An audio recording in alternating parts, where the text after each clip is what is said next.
Praise the Lord. जय मसीह की सबको। मैं श्रृंखला कानपुर से फिर से परमेश्वर के मधुर और सामर्थी वचन को आपके साथ बांटने के लिए उपस्थित हुई हूँ।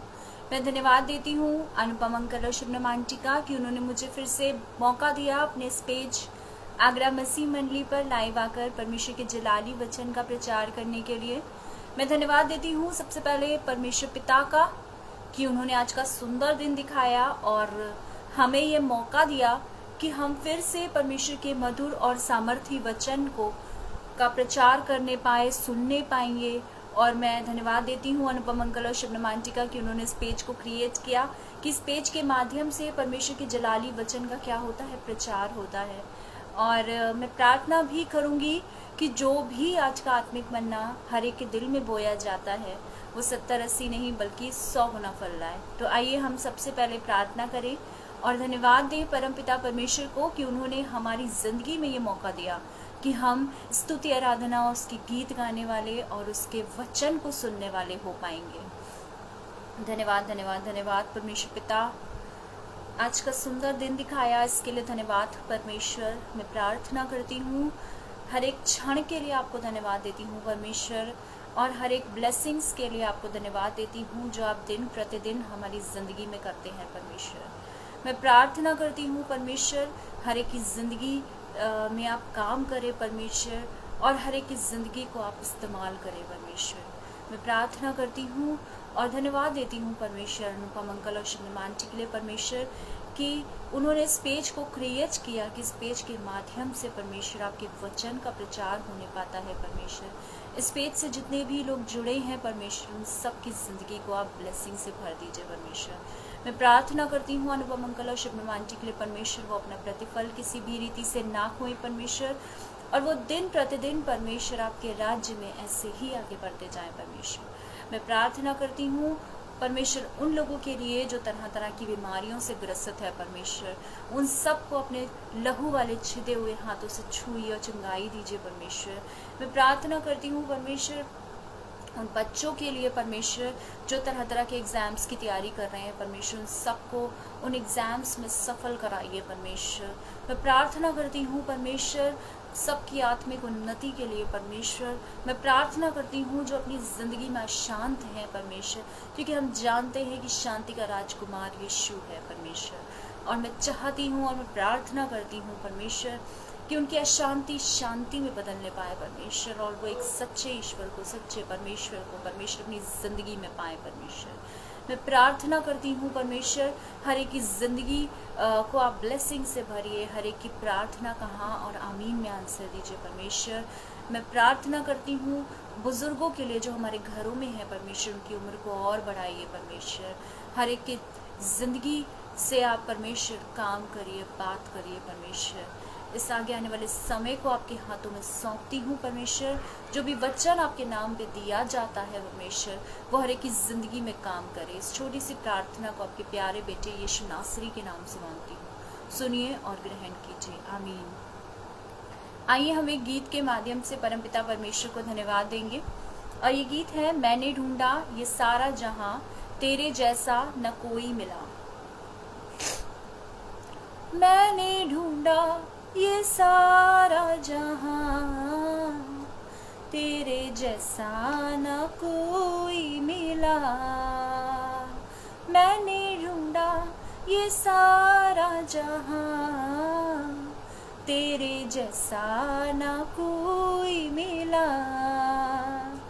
जैसे तूने किया है क्षमा तेरे जैसा न कोई मिला। मैंने ढूंढा ये सारा जहां तेरे जैसा न कोई मिला। पापों का था कर्ज मुझ पे जो भारी, दुखों में जिंदगी गुजारी थी सारी। मेरे गुनाहों से मुझको बचाने तूने खुदा अपनी जिंदगी थी वारी। तूने कर दी है कीमत अदा तेरे जैसा न कोई मिला।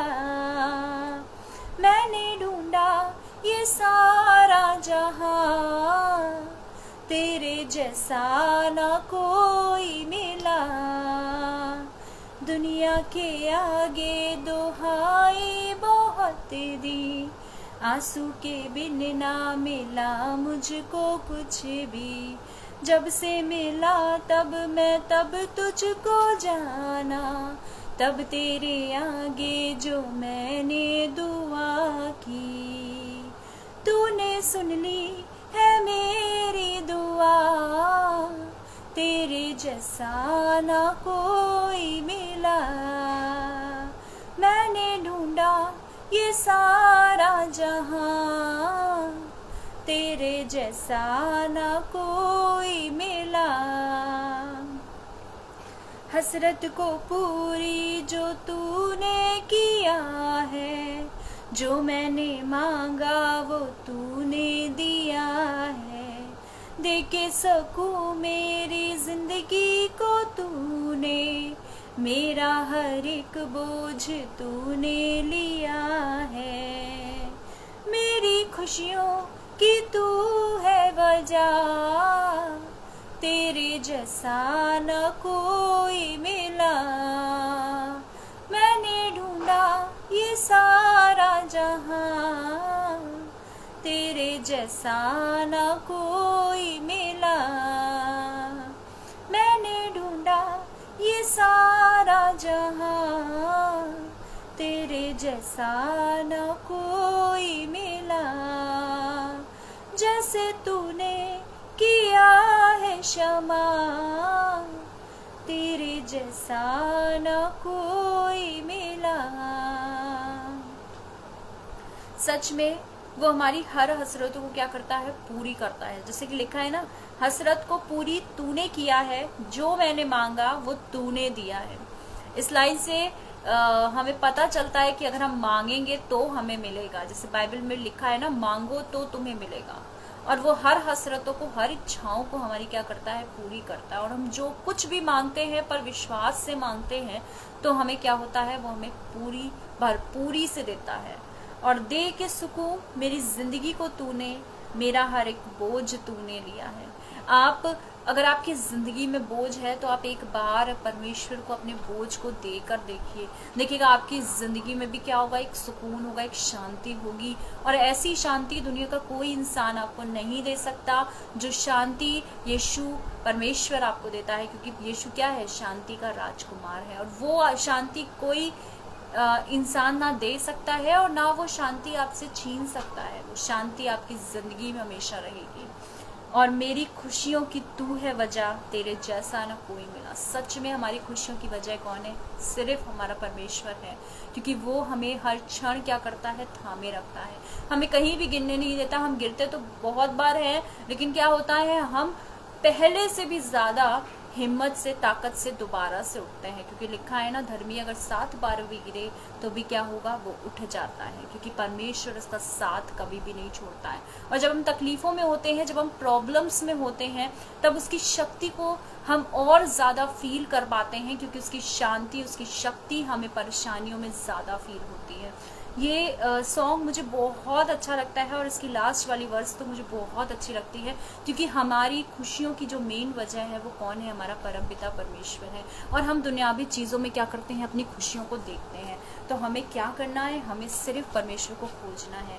और देखिएगा आपकी ज़िंदगी में एक ऐसी शांति होगी, एक ऐसी असीम शांति होगी जिसे कोई भी ना तो दे सकता है और ना आपसे ले सकता है। आइए हम वचन के लिए प्रार्थना करते हैं और उसके बाद आज का आत्मिक मन्ना जो परमेश्वर ने हमें ठहराया है कि आज हम मिल बांट कर खाएंगे, उससे हम क्या करेंगे, अपनी आत्मिक तृप्ति करेंगे उससे। तो आइए हम वचन के लिए प्रार्थना करते हैं।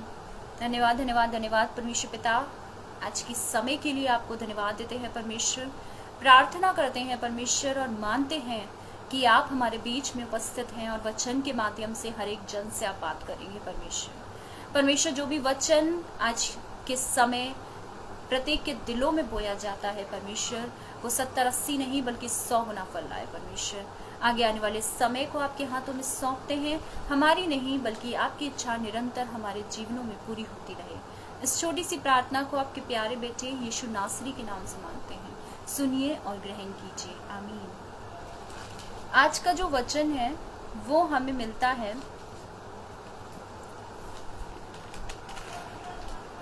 मत्ती रचित सुसमाचार उसकी 5वें अध्याय में और उसकी 13वीं आयत में इस प्रकार से लिखा है कि तुम पृथ्वी के क्या हो, नमक हो, परंतु यदि नमक का स्वाद बिगड़ जाए तो वह फिर किस वस्तु से नमकीन किया जाएगा, फिर वह किसी काम का नहीं, केवल इसके कि वह बाहर फेंका जाए और मनुष्यों के पैरों तले रौंदा जाए।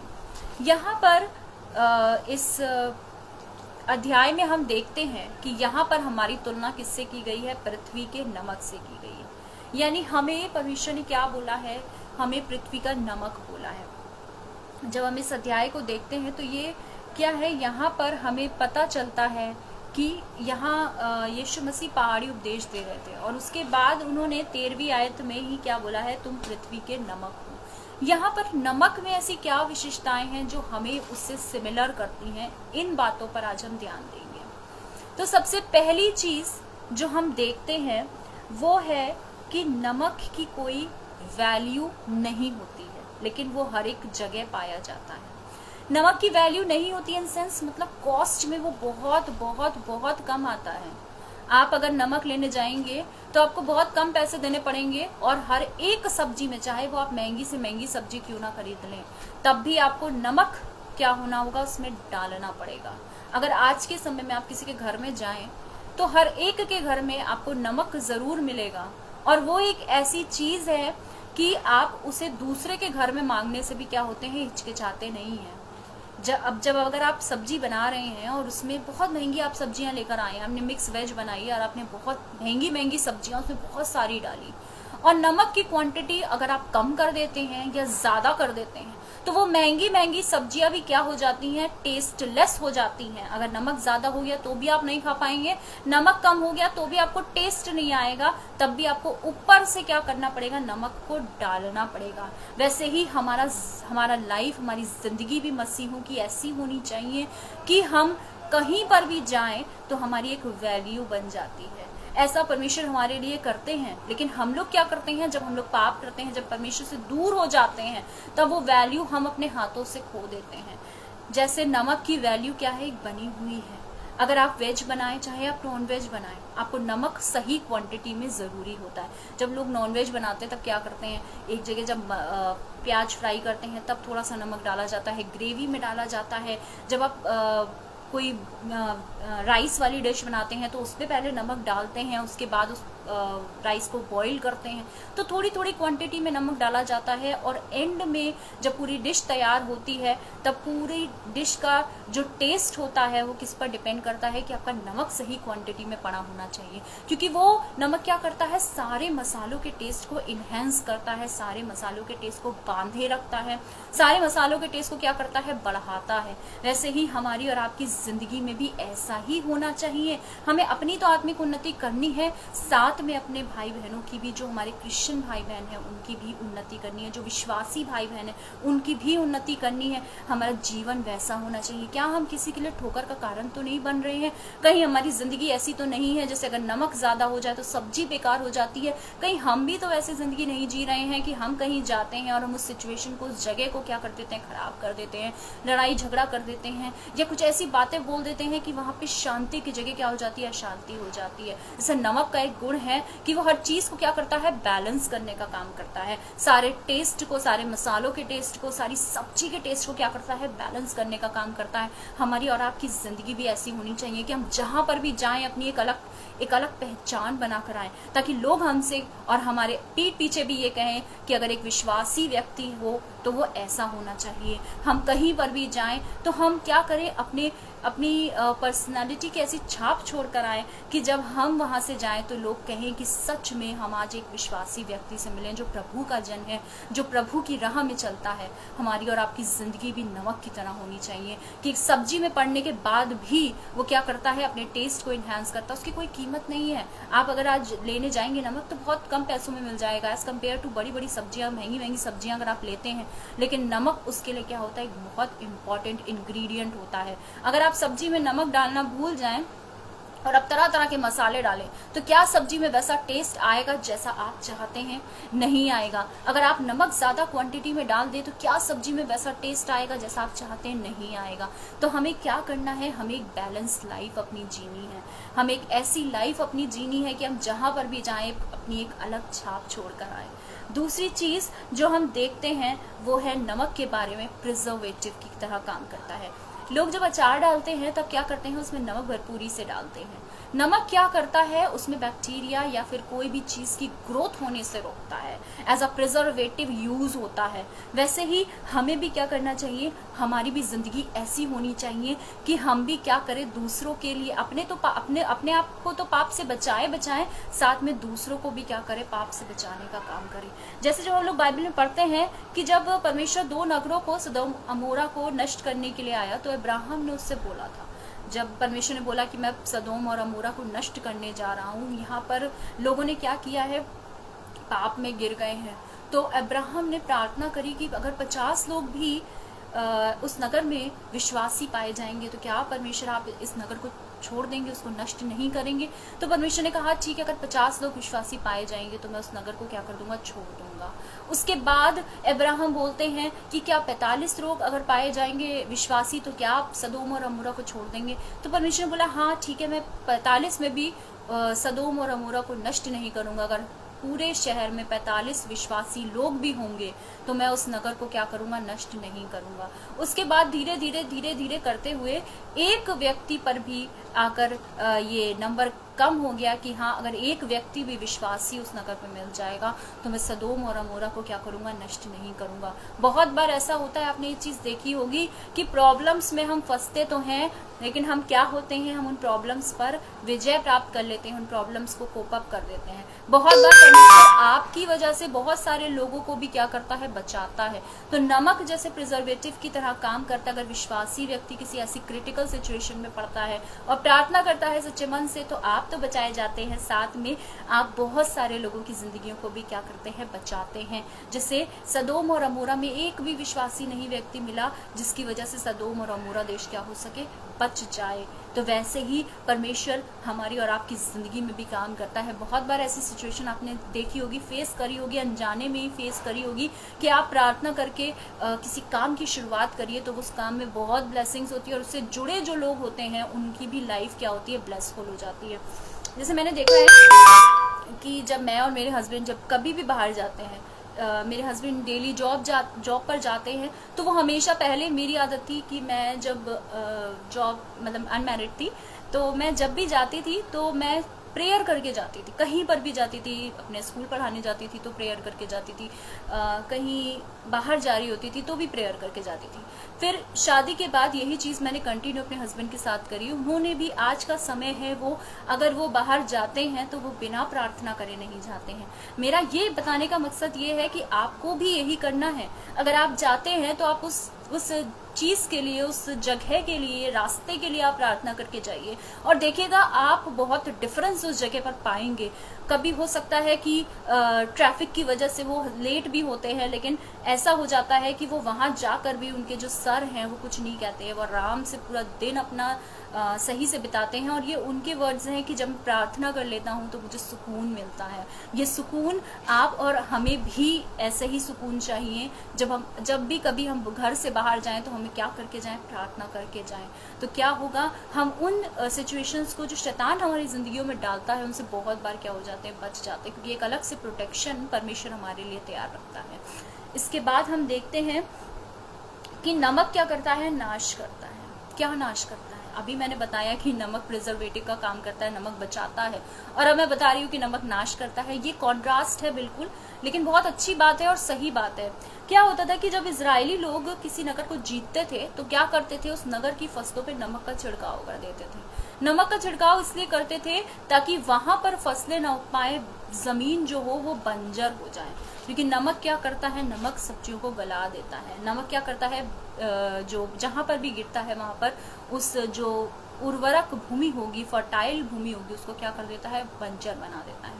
तो इजरायली लोग ये करा करते थे और जिस भी नगर को जीतते थे वहां पर क्या करते थे, छिड़काव कर देते थे। इससे दो रीजंस हो सकते, तो पक्की जीत अपनी कर लेना, दूसरी चीज ये है कि फसलों को नाश कर देना। वो उससे हम क्या अपनी ज़िंदगी में सीखते हैं, उससे हम ये सीखते हैं कि अगर हमारे अंदर कोई बुराई है, अगर हमारे अंदर कोई कमी है, अगर हमारे अंदर कोई ऐसी चीज़ है जो हमें परमेश्वर से दूर करती है, तो उस चीज़ पर हमें क्या करना है, उस आदत पर हमें क्या करना है, नमक को डालना है अपने अंदर, अपने अंदर नमक को डाल के रखना है कि हम इस चीज़ से, में भी हो सकता है आपके झूठ बोलने की आदत हो, में भी हो सकता है आपको झगड़ा कराने की आदत हो, तो उन चीज़ों पर आप क्या करें, नमक डालें ताकि आप उसको जड़ से ख़त्म कर पाएँ।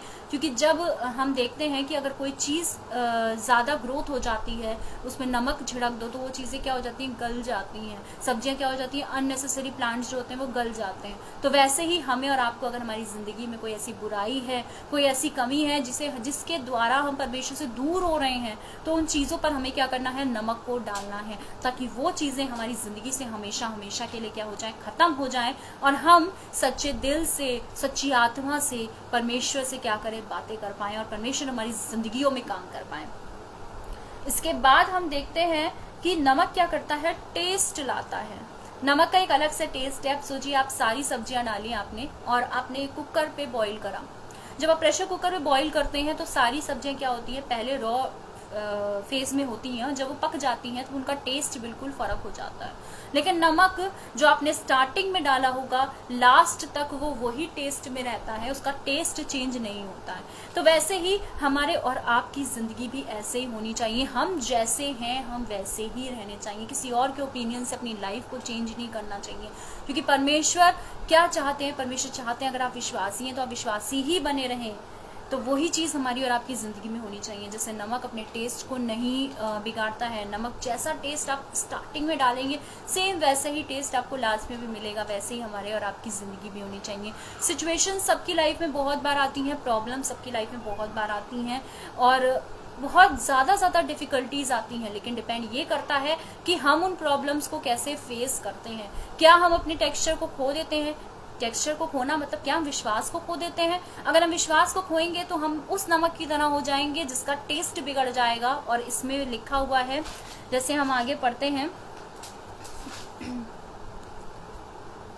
परंतु यदि नमक का स्वाद बिगड़ जाए तो वह फिर किस वस्तु से नमकीन किया जाएगा, फिर वह किसी काम का नहीं, केवल इसके कि बाहर फेंका जाए और मनुष्यों के पैरों तले रौंदा जाए। अगर हम अपने विश्वास को खो देते हैं, अगर हम अपनी पर्सनालिटी को, उस करेक्टर को खो देते हैं जो हम विश्वासी थे तब था, तो हमारा जो, जैसे हम नमक है तो हमारा टेस्ट क्या हो जाएगा, बिगड़ जाएगा। तब हम किसी काम के नहीं रहेंगे, हमें क्या कर दिया जाएगा, फेंक दिया जाएगा, रौंदा जाएगा।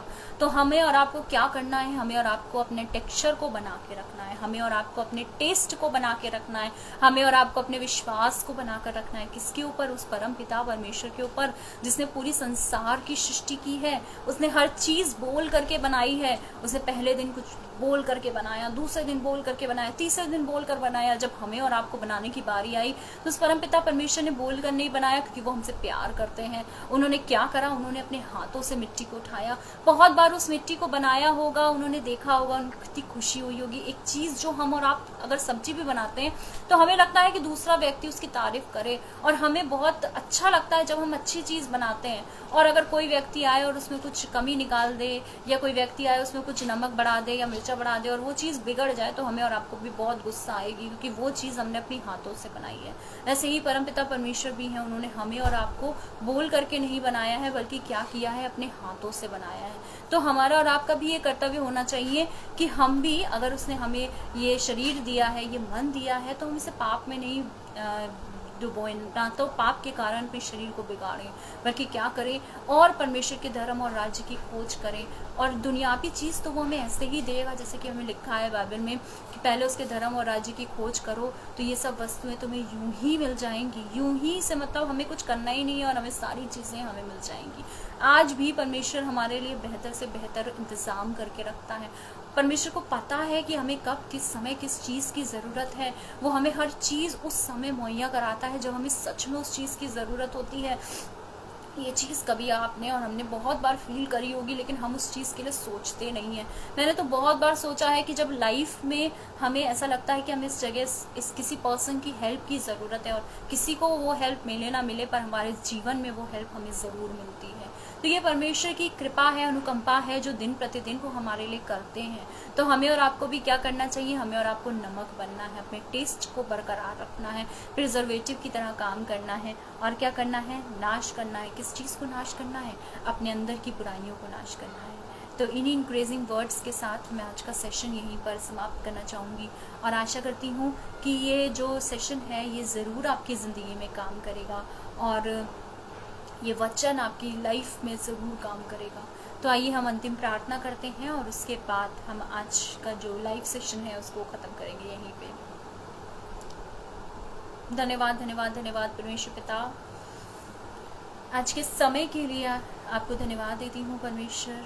मैं प्रार्थना करती हूँ जो भी आत्मिक मन्ना परमेश्वर आज आपका परमेश्वर प्रत्येक के व्यक्तियों के दिलों में बोया गया है परमेश्वर, वो परमेश्वर बहुत अच्छे से कार्य करे परमेश्वर, लोग अपनी ज़िंदगियों को बदले परमेश्वर। मैं प्रार्थना करती हूँ परमेश्वर कि हम अपनी बुराइयों को जो हमारे अंदर है परमेश्वर ने पहचान सकें परमेश्वर, और उनको दूर करें परमेश्वर। मैं प्रार्थना करती हूँ परमेश्वर इस पेज के लिए, इस पेज से जुड़े लोगों के लिए परमेश्वर, प्रत्येक व्यक्ति की लाइफ को परमेश्वर आप ब्लेसिंग से भरिए। इस पेज पे जितने लोग जुड़े हैं परमेश्वर, सबको परमेश्वर आपके हाथों में सौंपती हूँ परमेश्वर। मैं धन्यवाद देती हूँ अनुपम अंकल और शुभनम आंटी का परमेश्वर कि उन्होंने मुझे मौका दिया आगरा मसीह मंडी पेज पर लाइव आकर परमेश्वर के प्रचार वचन का प्रचार करने के लिए परमेश्वर। वो अपना प्रतिफल किसी भी रीति से ना खोएं, और इस पेज पर अपना अनुग्रह का हाथ रखिएगा परमेश्वर। आगे आने वाले समय को आपके हाथों में सौंपते हैं, हमारी नहीं बल्कि आपकी इच्छा हमारे जीवन में निरंतर पूरी होती रहे। इस छोटी सी प्रार्थना को आपके प्यारे बेटे यीशु नासरी के नाम से मांगती हूँ, सुनिए और ग्रहण कीजिए। आमीन। Praise the Lord. जय मसीह की सबको।